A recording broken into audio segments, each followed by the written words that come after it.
Assalamualaikum warahmatullahi wabarakatuh. Apa kabar ibu-ibu, bapak-bapak sekalian? Alhamdulillah sehat.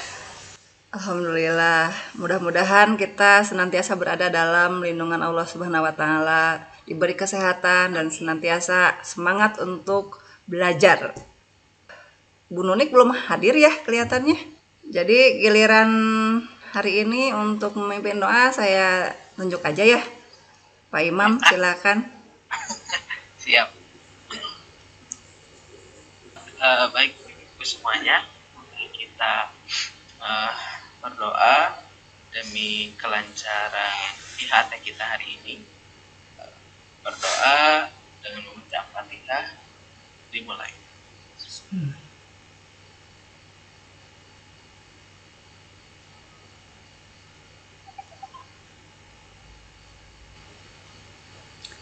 Amin. Terima kasih. Terima kasih Pak Imam. Gimana, siap? Hari ini kita akan mempelajari tentang asesmen. Coba apa yang sudah Bapak atau Ibu ketahui tentang asesmen ini? Pak Imam? Ya, mohon izin berpendapat. Asesmen yang saya pahami adalah alat uji tes untuk mengetahui apakah siswa siap untuk mempelajari satu materi, Ya. dan apakah siswa sudah mencapai kompetensi yang diharapkan. Nah, itu yang biasanya saya lakukan kira-kira terkait asesmen. Ya, bagus Pak Imam. Bu Siti mau menambahkan atau setuju dengan pendapat Pak Imam? Kalau saya mungkin selama ini ya melakukan asesmen ini di akhir ini untuk melihat nilai ya masih jarang lah melaksanakan penilaian dalam proses. Makasih atas jawaban dari Bapak Ibu. Bu Nunik, selamat bergabung.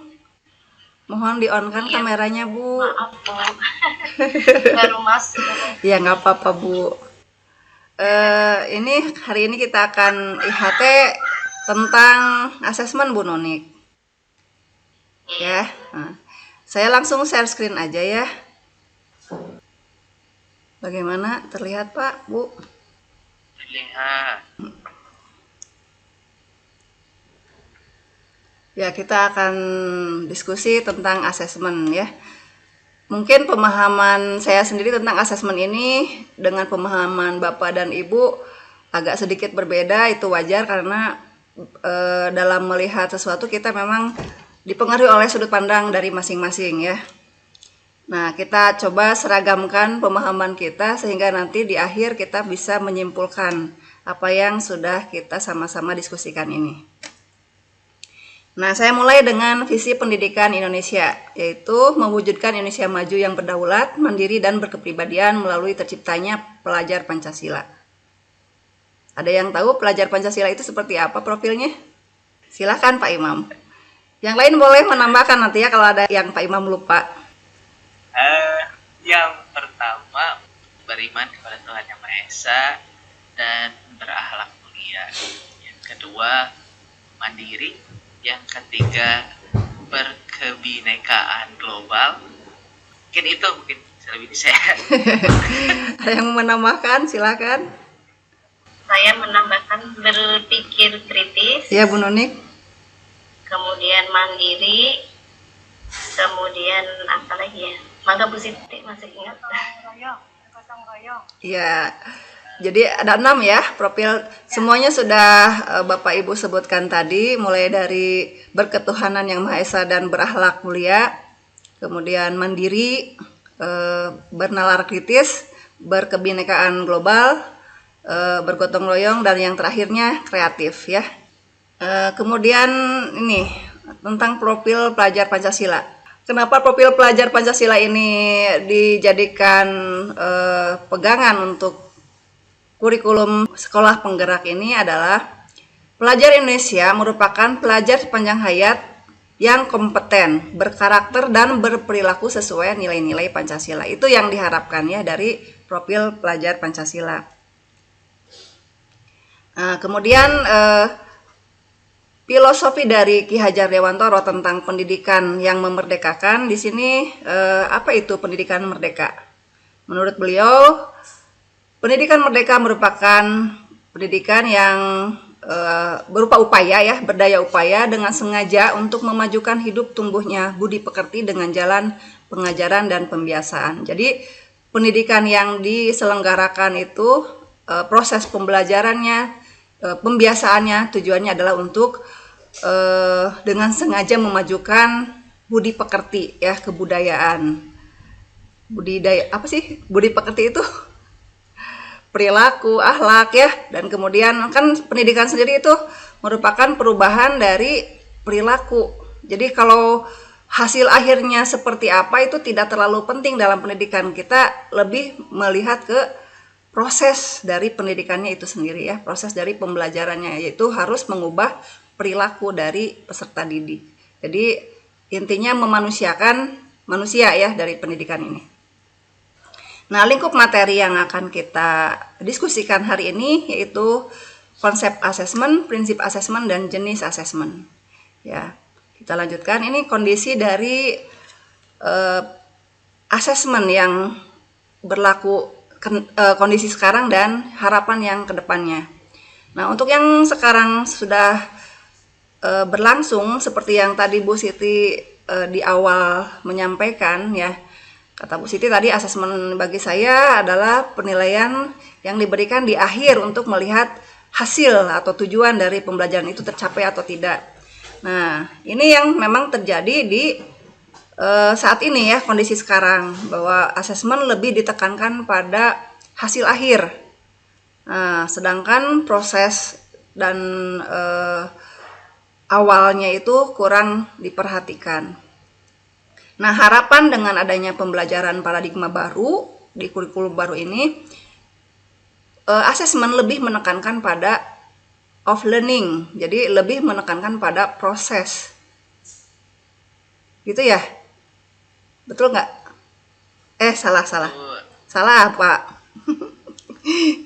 Saya sengaja lebih, nah ini kan lihat, timbangannya lebih berat ke bagian ini, for learning dan as learning. Jadi asesmen yang diharapkan di paradigma baru itu lebih menekankan pada asesmen awal dan asesmen prosesnya. Sedangkan asesmen akhirnya ini of learningnya memang tetap penting karena nanti akan dari hasil ini akan menjadi awal pendidik untuk memberikan feedback ya, umpan balik atau membuat rencana-rencana yang lebih baik lagi untuk perubahan berikutnya. Bisa dipahami ini dari skema ini Bapak Ibu? Kita lanjut ya. Oke. Nah, ini konsep asesmen.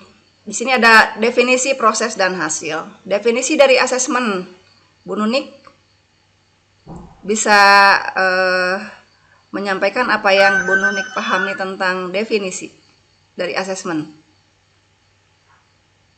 Kalau melihat dari PowerPoint itu ya Bu ya, asesmen adalah proses pengumpulan dan pengolahan informasi untuk mengetahui kondisi awal, perkembangan, dan pencapaian hasil belajar.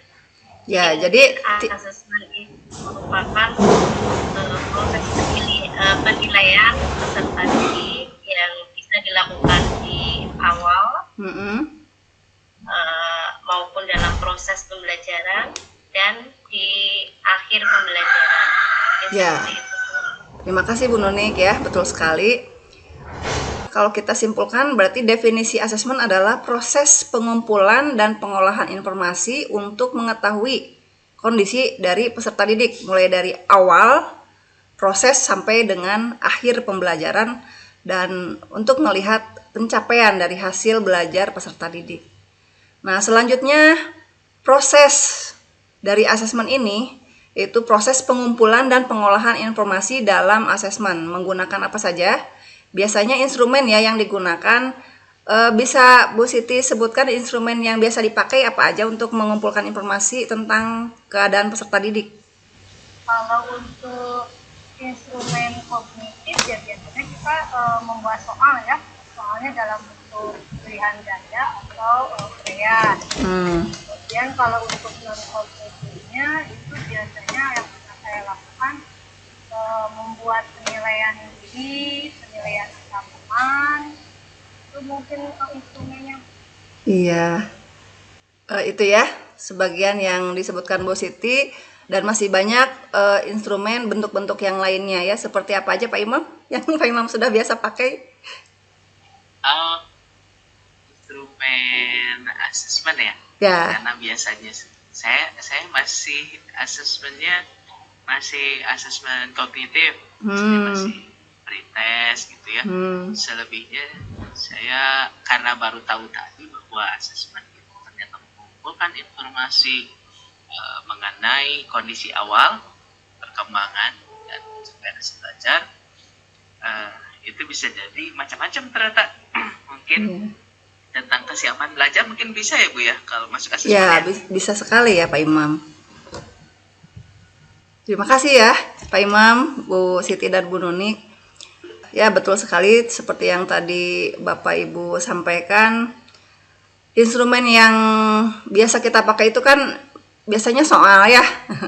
Nah untuk kurikulum baru ini karena yang harus dilihat itu tidak hanya hasil akhir, tetapi mencakup seluruhnya ya, dari mulai persiapan, proses, dan pencapaian dari tujuannya ya. Bentuk instrumennya pun bisa bervariasi, mulai dari soal tes tulis, kuis, dan sebagainya untuk mengukur kognitif dari siswanya, bisa dari kesiapan awal dan hasil akhir. Juga bisa berupa jurnal atau bahkan bukan berupa tes tulis ya, hanya berupa pengamatan dari gurunya atau observasi guru terhadap keadaan siswa. Itu juga bisa masuk ke dalam instrumen untuk mengumpulkan informasi ya. Nah, selanjutnya dari asesmen ini kan yang diperoleh hasil akhirnya itu adalah berupa laporan ya. Hasil dari asesmen digunakan sebagai dasar oleh guru untuk memfasilitasi, menyusun, dan mengevaluasi program pembelajaran yang sesuai dengan karakter peserta didik. Nah, dari hasil asesmen ini nanti selain untuk melihat keberhasilan pembelajaran yang sudah lalu, ini juga bisa dijadikan sebagai dasar untuk guru memperbaiki pembelajaran berikutnya. Nah, ini prinsip asesmen ya. Seperti yang tadi dikatakan di awal, ada konsep, ada prinsip, dan ada bentuk atau jenis. Nah, untuk prinsip asesmen meliputi bahwa asesmen itu harus berkesinambungan. Nah, yang kedua terpadu. Terakhir adalah penerapan pola pikir bertumbuh. Mulai dari yang berkesinambungan tadi, nah ini secara skema sudah terlihat ya bahwa asesmen itu harus meliputi proses pembelajaran dari awal, saat berlangsungnya pembelajaran, dan akhir, yaitu capaian dari pembelajaran itu sendiri. Selanjutnya untuk asesmen for learning, bahwa asesmen pada awal pembelajaran bertujuan untuk mendiagnosis kondisi peserta didik, baik kemampuan, kesulitan, maupun kebutuhan belajarnya. Kemudian asesmen as learning, yaitu asesmen pada saat proses pembelajaran berlangsung. Ini bertujuan untuk memberikan umpan balik, baik pada guru maupun peserta didik, agar dapat melakukan perbaikan terhadap proses pembelajaran. Yang terakhir adalah assessment of learning, merupakan asesmen yang berada di akhir pembelajaran, dilakukan untuk mengonfirmasi pencapaian peserta didik terhadap materi yang telah dipelajari. Itu ya Bapak Ibu. Selanjutnya tadi prinsip dari asesmen ada istilah terpadu.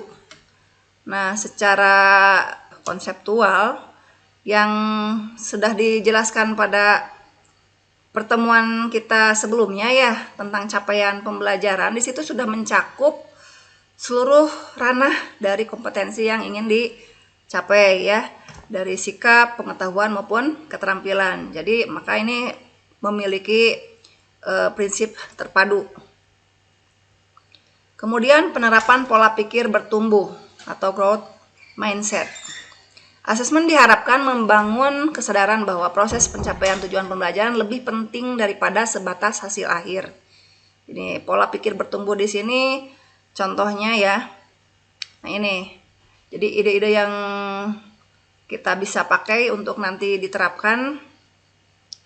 Ini salah satunya atau sebagiannya saja. Mungkin Bapak Ibu bisa lebih mengembangkan lagi, lebih kreatif lagi, mencari apa saja yang bisa kita gunakan untuk mendorong pola pikir bertumbuh ya. Salah satunya misalkan dalam hal kesalahan. Siswa melakukan kesalahan itu merupakan proses sebenarnya ya. Jadi siswa melakukan kesalahan ini, belajar dari kesalahan, ini akan menstimulasi perkembangan otak dari siswa itu sendiri atau peserta didik itu sendiri. Kemudian belajar juga tidak hanya tentang hasil, tadi sudah kita diskusikan ya, bahwa belajar lebih menekankan pada pemahaman, penalaran, penerapan, serta kemampuan menilai dan berkarya. Dan ini banyak lagi yang lainnya. Kemudian bentuk umpan balik. Di sini ada ladder of feedback atau tangga dari umpan balik. Ada 5 tangga ya. Klarifikasi, nilai, perhatian, saran, apresiasi. Nah, ini kesemuanya ini berarti merupakan bentuk dari umpan balik yang bisa kita gunakan dalam asesmen ya. Nah, jadi tidak semua melulu tentang nilai untuk asesmen ini. Bisa juga berupa deskripsi ya. Contohnya untuk klarifikasi, ajukan pertanyaan klarifikasi terhadap siswa. Jadi sejauh mana siswa ini memahami dari apa yang sudah kita sampaikan ya. Kemudian berikan komentar atas kekuatan yang terlihat. Jadi kalau misalkan ada siswa yang memberikan pendapatnya dan teman lainnya menanggapi, nah nanti di situ kita bisa memberikan komentar bahwa pendapat si A sudah bagus, pendapat si B menguatkan atau lebih menambahkan lagi, dan hasil dari situ kita bisa menyimpulkan ya bareng-bareng dengan peserta didik. Kemudian memberi komentar atas hal yang menjadi perhatian dari kita. Memberikan saran untuk pengembangan ya, untuk saran dan pujian atas usaha yang dilakukan. Itu bentuk apresiasi.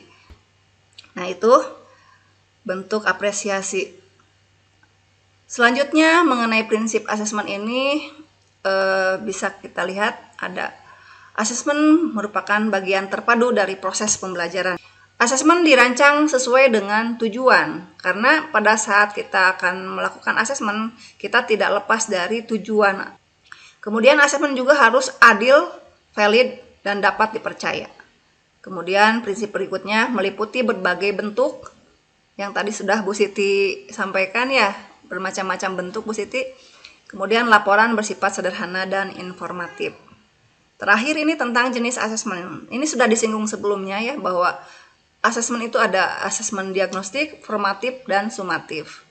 Masing-masing ada 2 bagian ya, ada meliputi kognitifnya dan non-kognitif. Itu saja mungkin yang bisa saya sampaikan. Lebih jelasnya nanti kita sambil berjalan membuat asesmen untuk contoh-contoh yang diagnostiknya bagaimana, formatifnya bagaimana, sumatifnya bagaimana ya.